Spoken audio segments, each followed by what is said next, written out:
Hi, it's KCCK's Culture Crawl. I'm Dennis Green, and my guests today are from the upcoming Playtime Poppy production of How the Grinch Stole Christmas at Kennedy High School. I have two members of the cast, Saul and Izzy. Welcome. Hello. Hi. And the president of the Poppy Board, Cheryl Payton. Cheryl, nice Hi. to see you. Good to see you always. Cheryl, let's start with the specifics. When and where? I already said where, which is Kennedy High School. Kennedy High School, that's right. And it's December 4th, 5th, and 6th. There are 5 performances. We've got the Thursday performances at 5 o'clock, Fridays at 5 and 7, and Saturdays at 11 and 2. Okay, and I don't think that the Playtime Poppy and Cedar Rapids Children's Theater needs too much of an introduction to anybody listening or viewing right now.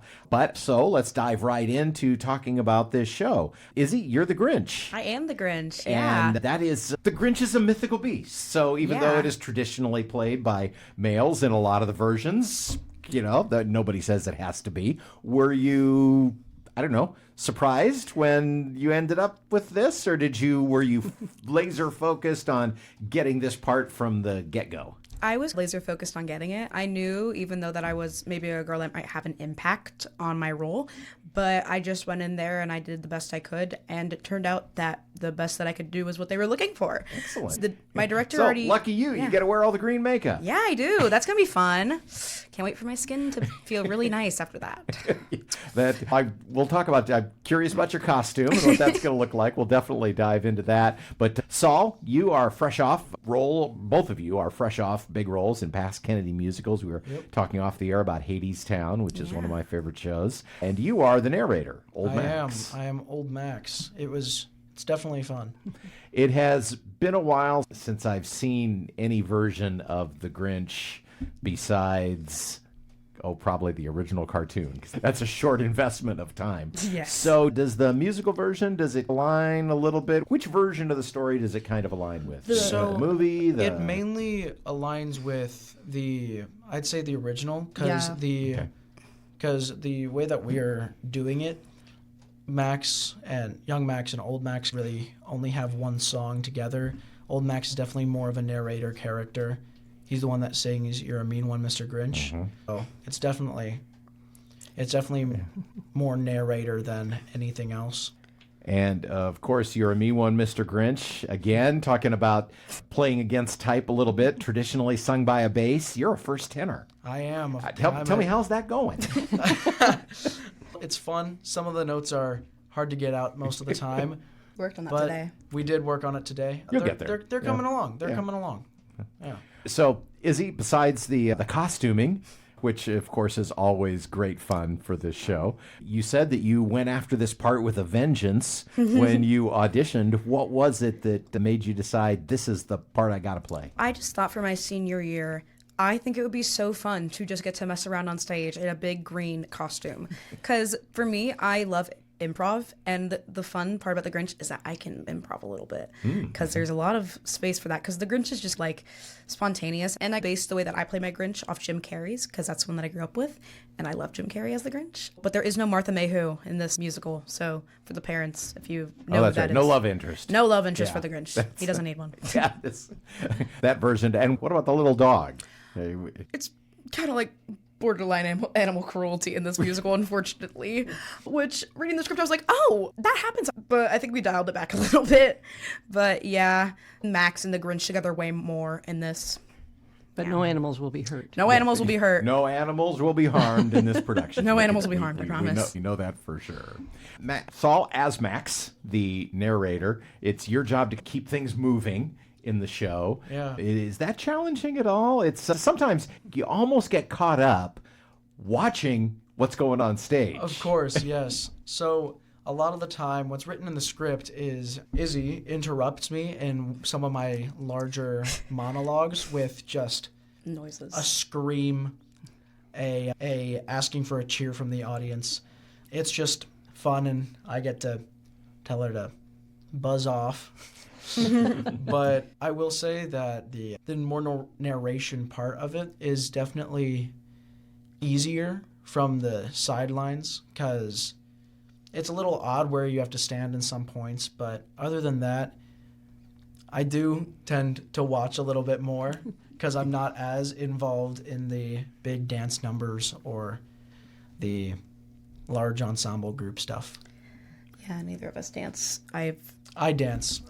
I do not. I have never. This is the least I've ever danced in a musical. I think I do a little bit of a dance in my song "One of a Kind," which is like the Grinch's number. It's just like a little kick line thing. That's all I do in the entire musical for dance. How is the set shaping up? It's gonna be based off of like how Dr. Seuss has his black and white book backgrounds, like with the cross hatching of it. It's coming along good. I think it should be up by tomorrow because we had show choir performances, so we couldn't put it up and stuff. So Yeah, it's definitely coming along really well. The giant wreath at the end was... they made it too big. It was not measured before they made it. And so they made it about 10 times bigger than what they should have. Yeah. So it's a fun obstacle to get around because they just lay it on the shop floor. Yeah, and it has wet paint on it, and then you don't want to step on it, so you have to jump over it. Yeah. Cheryl, have you watched any rehearsals, or is this going to be new to you, just like the rest of us when it opens? I'll get to go to the matinee. They have 2 matinees on the Wednesday before it opens, on the 3rd, I think that is. And so I'll get to go there, and I usually take pictures at the matinees, and love being surrounded by all the elementary kids that are just so excited and screaming and yelling and having a great time with the show. So I'll see it that day, and then, of course, I'll probably see several of your performances. I'm bringing my grandkids on Saturday at 11 for sure, and I'll be there for other ones as well. Do you feel a difference in doing a show for people your own age and adults and families, or doing a show that's oriented more toward elementary aged kids? How does that inform how you approach this? Saul, you go ahead and start. Yeah, you go start. It is 100% different. With more adult audiences, you can make some inferences based on things, so you don't have to explain as much. But at the same time, you can also dial it back a little bit. But because of the magicality and the amount of just fun that happens on the stage, you ramp it up so much, and it's so much fun because the kids just love it. Kids have short attention spans, way shorter. So you have to be interesting for the rest, like the entire time. You are going to, if you are doing a kids show like Playtime Poppy, you're going to be out of breath after every single scene because you have to be running around. You have to be keeping their attention because when kids aren't paying attention to something, they start talking. And you don't want to be talking in the middle of performance because others around you want to pay attention. So it's just like building up the stamina and the energy, but it's so fun. I love it. And they can also spot a phony a mile away. So the instant you start talking down to them, you're done. Yeah. Most definitely. The Playtime Poppy Christmas show at Kennedy is How the Grinch Stole Christmas. And again, Cheryl, run down the dates and times of performances for us. December 4th, 5th, and 6th. The 4th on Thursday, it'll be at 5 o'clock. Friday at 5 and 7, and Saturday at 11 and 2. And it's a musical, so they'll be singing and dancing. We've got a live orchestra accompanying you. A little bit different than if you saw Alice in Wonderland at Jefferson, so there'll be some more singing and dancing at Kennedy. Excellent. Well, My alma mater, by the way. Yep, I knew that. This is always a highlight to the holiday season. Kennedy always does a great job with the Playtime Poppy show pretty much every Christmas season. I know that you're going to have full houses, and of course we should say we've been talking about a show designed for kids, but really it's for all ages. Definitely. Bring the whole family because it's going to be a riot. Again, December 4th through 6th. Cheryl, if we want to get tickets in advance, how do we do that?